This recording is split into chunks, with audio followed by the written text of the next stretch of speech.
Whenever Aries season comes around, I can't help but think of the thunderous crack that's made whenever two rams butt heads. The force generated is tremendous and can be sometimes heard for miles. Rams live within bachelor groups, sometimes referred to as mobs, but when mating season comes around, this arrangement becomes especially aggressive. In order to mate and establish a hierarchy, the males lock horns, and it's both impressive and brutal. The nature of Aries and the Ram reminds me that explosive, violent energy is in many ways temporary and is only sustainable in short bursts. Even the element of fire, as powerful and destructive as it is, eventually burns out. This short-lived aggression is reminiscent not only of violence and war, but also of Mars, the planet of war and ruler of Aries.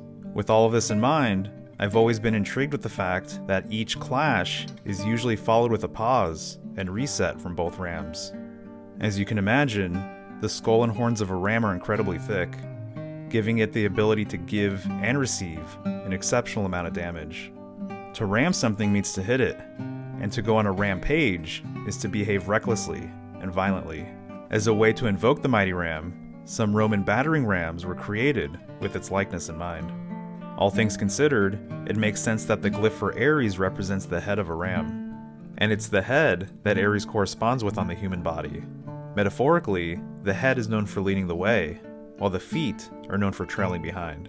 Similarly, it's the head of a baby that crowns and leaves the womb first during childbirth. And as the first sign of the astrological year, Aries represents the head of the zodiac.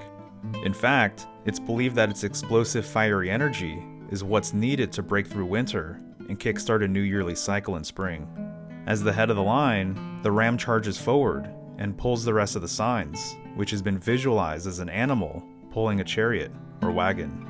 This parallels the concept of the Good Shepherd leading his flock, which connects to Aries in several ways. But the ram is known not only for charging forward, but upward as well.